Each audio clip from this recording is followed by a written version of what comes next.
Dear students, today's topic is the dielectric. What is dielectric?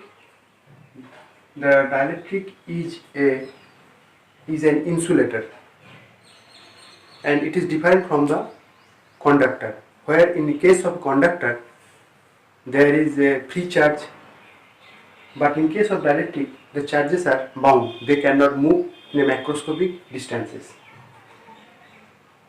When a dielectric are divided into two subcategories. Some molecules which are oriented in random directions has that the center of the positive charge and the center of the negative charge. The distribution of the center of the positive charge and distribution of the center of the negative charge are differentiated by some distance delta. Then there arise the dipole moment, and this dipole moment is the separation between the charge and the charge, distance between the charge, that is equals to dipole moment.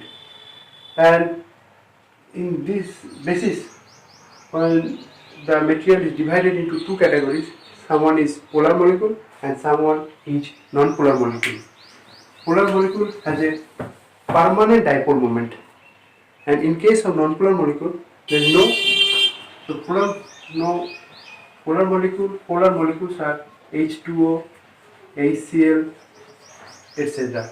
Where the center of distribution of positive charge and the center of distribution of negative charge are separated by distance. And in case of non-polar molecule, that is in case of CH4 or CCl4 here, or the helium, neon, the monoatomic gases, where the center of the positive charge and center of the negative charge coincide at a point, and it is the non-polar molecule. So material consists of polar molecule or polar dielectric, and material consists of non-polar molecule or non-polar dielectric. And what happens to a dielectric when in case of these are the plate, the positive plate and negative plate, and when two plate means the two conductor are connected to a voltage, then they produce electric field. The direction of the electric field is from the positive plate to negative plate, and the electric field is designated by E. When we place a dielectric in between this plate, then what happens? In between the plates, the material is polarized. That is, the dipoles that inside the material, the dipoles are aligned along the field. How they are aligned? They are aligned such that the positive charges align along the negative plate. That is, they are aligned along the field, and distribution are like this. And we see that in between the places where there is a cancellation of positive and negative charge, and effect arises, and this is a cancellation. This is cancellation, and this is cancellation, and this is the charge, and this is the charge, that the negative charge, and here is the positive charge distribution. They are the bound charges. They cannot move apart in a very large macroscopic distance. This is the bound charge, and this negative charge distribution and this positive charge distribution makes a field in opposite to the original field. That is a field created by the conductor, and if it is the field of E0, the net field inside the dielectric equals to E minus E0. Is the net field inside the dielectric. Now, so we get that inside the dielectric there are two types of charge distribution, and the two types of charge distribution. One is bound charge distribution,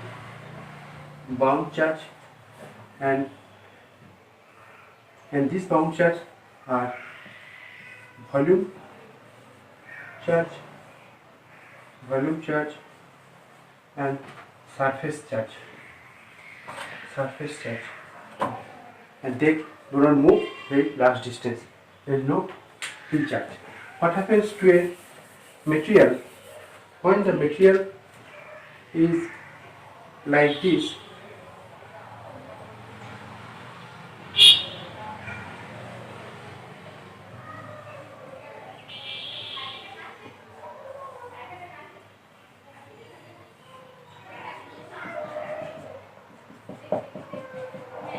when an electric field is applied to a material, the electric field is applied, then the negative charges are here and the positive charge are accumulated here. In between them there is a cancellation, and the surface area of this equals to delta S, and the separation between the two macroscopic charges, that is the whole charge distribution of the positive charges are we write the total charge distribution of positive charges equals to rho plus, and total charge of the negative charge is the rho minus.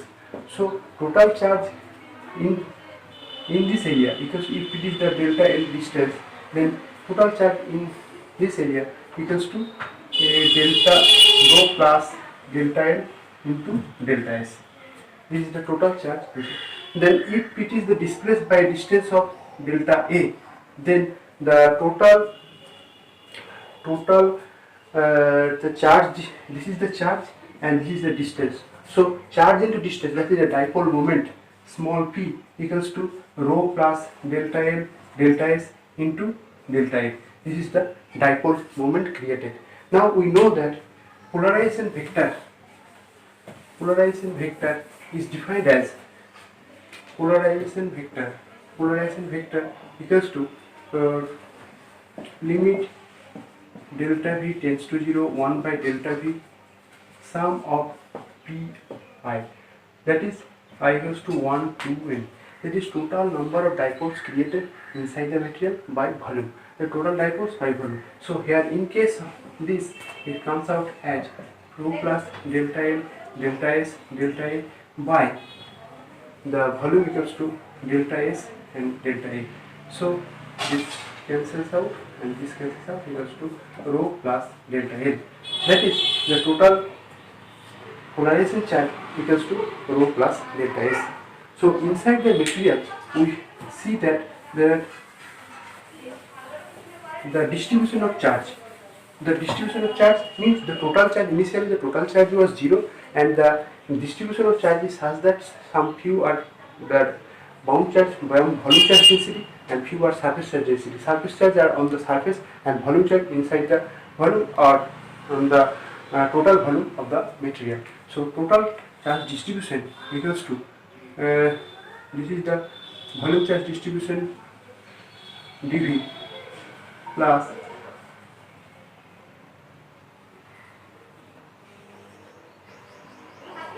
ds equals to 0. Total charge must be 0. This is a surface integral, this is a volume integral, and total charge must be 0 because dielectric is a insular, and there is no charge initially, it is neutral. So total charge equals to 0.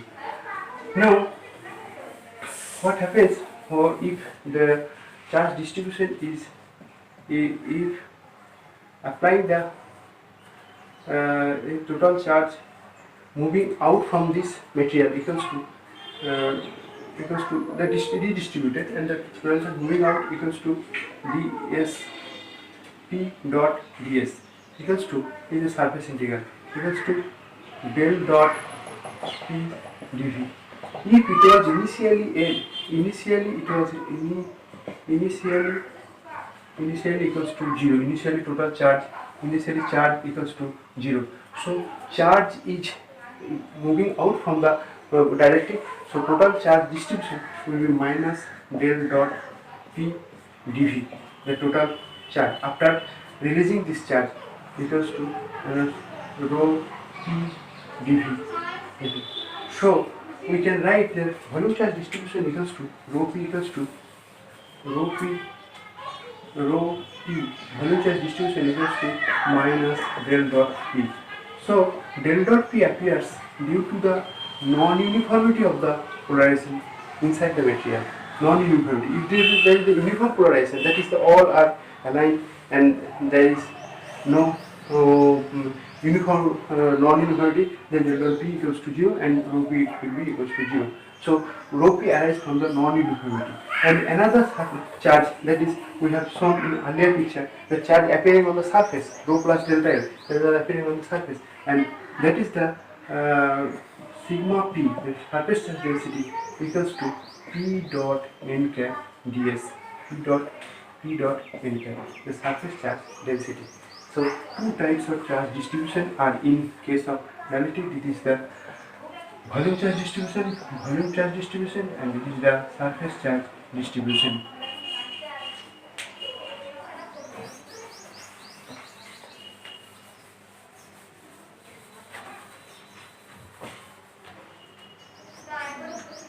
Now we come to the point that we write earlier that total charge distribution del dot P dV minus plus sigma P ds. Sigma P means P dot n cap ds equals to 0. This is the volume and this is the surface. So this should be volume. And we come to a dielectric where we see that dielectric field inside a dielectric. So this is a dielectric material, and we now consider a needle-like hole inside the dielectric. We now see that what is the field inside the dielectric and inside the hole. That is that there is a hole inside there, a needle-shaped hole inside the dielectric, and we are calculating the field inside the dielectric. To do this, we know the relation that curl of E equals to 0 inside the dielectric. So E dot dl equals to 0. Integration E dot dl equals to 0. So we can apply this equation inside this material A, B, C, D, and this goes like this. And we consider the needle is very thin, and this tends to 0, and this tends to 0. Then E and this field equals to, it is the dielectric field, and here is the vacuum. So E dielectric into AB from using this relation equals minus EV into CD equals to 0. As AB equals to CD, so ED equals to EV. So we can conclude that field inside the dielectric is same as the field inside the hole of the dielectric. Now we see that how the Gauss's law inside a dielectric. Gauss's law inside the dielectric. This is the dielectric, and inside the dielectric there are few points where conductor are present, few conductors are present, and on that the charges are present, and we are considering a Gaussian surface like this, this symmetrical Gaussian surface, and the charges and the surface of the conductor are S1, S2, S3, and this is the surface of the Gaussian surface, and the volume occupied by the surface equals to D. So we can write that the Gauss's in general E dot ds equals to total charge QT, total charge by epsilon. Total charge, this is the surface integral of electric field equals to this. This is the surface integral. So we have earlier learned that total charge equals to QB plus QF, free charge plus free charge, and the bound charge, and this is equal to total charge by epsilon 0. Total charge by epsilon 0. And so we can write this as so this we are deleting this, and we can write this as QB equals to the total charge, that is the surface charge density and the volume charge density, and the QB equals to what we can write, that the charge on the S1, S2 dot. We are excluding the surfaces because here is no.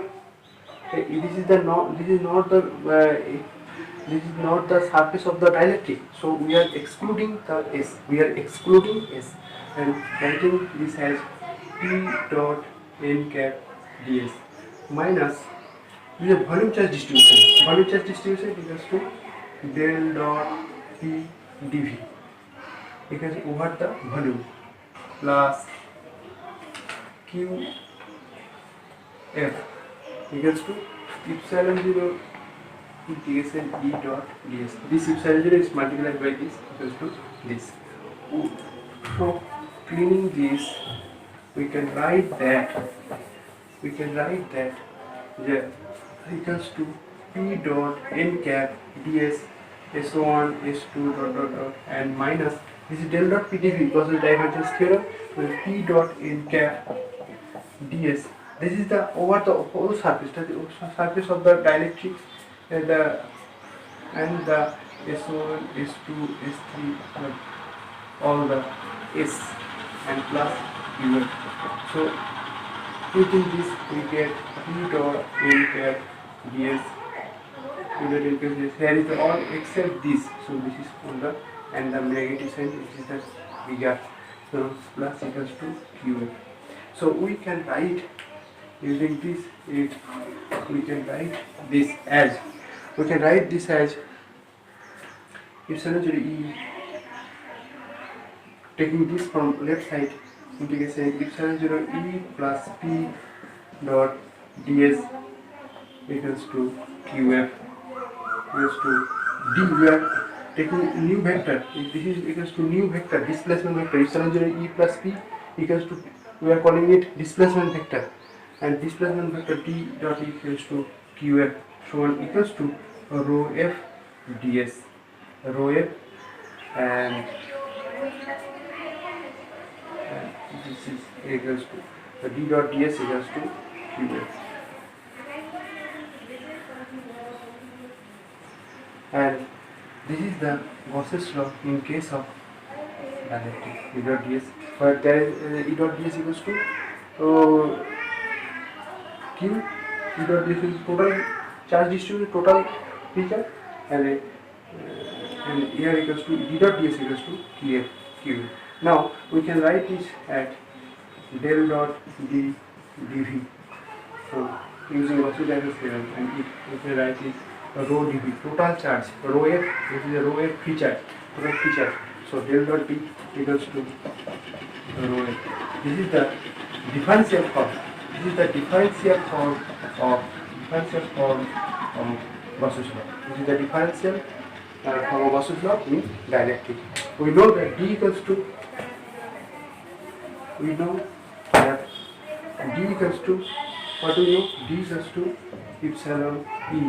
So we can write that del dot epsilon E sum equals to rho F. So del square E equals to rho F by epsilon. Here Poisson's equation, and we can write that E equals to, this is a del dot E equals to del dot E equals to E. We can write that E equals to, we know that E equals to minus of gradient of phi. Electric field is the gradient of potential. So we can write del square phi equals to minus rho F by epsilon. So this is the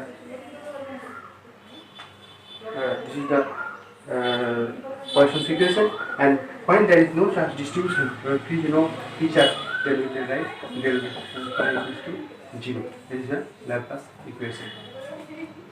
So we get the various terms and various equations. Now we come to the very basic thing that we get displacement vector D. Displacement vector D equals to epsilon D equals to epsilon E plus P. Epsilon is E plus P. This is the displacement vector. Displacement vector, and E is the electric field vector. And the displacement vector and electric field vector, the electric, which one is the more fundamental? This is a question, that which one is more fundamental. The displacement vector gives the free charge distribution and E gives the total charge distribution, free and bound charge distribution. But distribution vector, this is an auxiliary vector, and this is the vector which gives the which determines the field of the force of the electric field. And so this is the more fundamental than this is D. So we come to another point, that we can write the polarization vector. Polarization is arising from what? From the arising from the electric field. When electric field is applied, so P is proportional to E, and when it is equals to chi epsilon 0 E, we can write at this chi epsilon 0 E. Chi is made to epsilon 0 dimensionless. So we putting this value, we can write D equals to D. This is all our vectors. D vector equals to epsilon 0 E plus chi epsilon 0 E, and this equals to epsilon 0 1 plus chi into E vector. So equals to epsilon E. So here this is the permittivity in free space. Epsilon 0 is the permittivity in free space, and this is the relative permittivity. And we can write relative permittivity epsilon equals to epsilon 0 into 1 plus chi, and the relative value of epsilon 0 epsilon I equals to 1 plus chi. This is the dielectric constant. This is designated by dielectric constant, and this is the value we need in case of this is the macroscopic property we have to determine. And this value for water, this is equals to 80, a very high value of dielectric constant in case of water.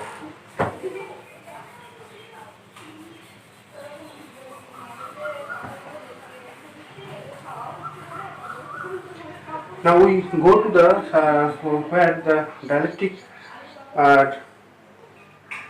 the boundary condition satisfied by, in case of boundary condition. What are the boundary conditions that is satisfied by a dielectric? In case of a dielectric, we consider the surface of a dielectric where we take a pillbox shaped Gaussian element, where we see the dielectric vector, how the dielectric vector changes. This is the 1 and this is the 2. This is the boundary between that surface 1 and 2, and charge is on the surface equals to sigma, and we get where we are taking this this value is very large. This is very large. This is very large in comparison to this pillbox shape. This is tablet shape, and this is the, in case of this is N1 and this is N2. This is N2 and this is N1. And we can write the displacement vector here, the displacement vector D2, and here the displacement vector D1. And we know from the Gauss's law that D dot n cap ds plus integration of surface D dot n cap ds equals to total charge is charge inside the and sigma and into sigma into ds. So from this we can write N2, and this is like D2N, that is the divergence of this and this, the D2N delta S, and this in the opposite direction, N2 and N1 is in opposite, D1N delta S equals to sigma into delta S. So we can write from this, that D2N minus D1N equals to sigma. This is the very condition we are having the boundary condition. If there is no surface charge, then this will be 0, and D2N equals to D2N. When sigma equals to 0, then this will be continuous, otherwise it will be discontinuous. And this is a normal component of displacement vector related by this. And now that we are taking the tangential component of electric field, to do this we are using that E dot dl equals to 0. E dot dl equals to 0, and we are taking this A and this and this. E dot dl and this we take very small, and the contribution of the side element is 0, and we can write the tangential vector. This is electric field along this. This is the 1 and 2. This is 1 and it is E2, and we can write the tangential component E12 into AB minus E2t minus CD equals to E dot dl equals to 0. As AB and CD equals to constant in the AB equals to CD, so we can write a E1t equals to E2t. So tangential component of electric field are continuous. These are the two conditions that is satisfied by a dielectric, and this is the boundary condition of a dielectric. From these two, we can get an important lesson that we are here is the D1 and it is the D2. It is the 1, the 2, and if goes like this and this goes like outside from this, and this is the angle theta 1 and it is the theta 2. So we can write from this, but we can write from this that D1 cos theta 1 equals to D2 cos theta 2, and from this we can write E means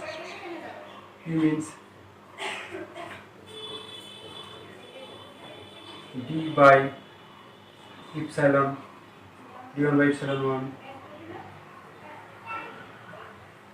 sin theta 1 equals to d2 by epsilon 2 sin theta 2. So dividing this, we can write that this by this equals to cot theta 1 epsilon 1 cot theta 1 equals to epsilon 2 cot theta 2, dividing this. So this is the combined relation satisfying in case of dielectric. So all these are the phenomena related to dielectrics. Thank you.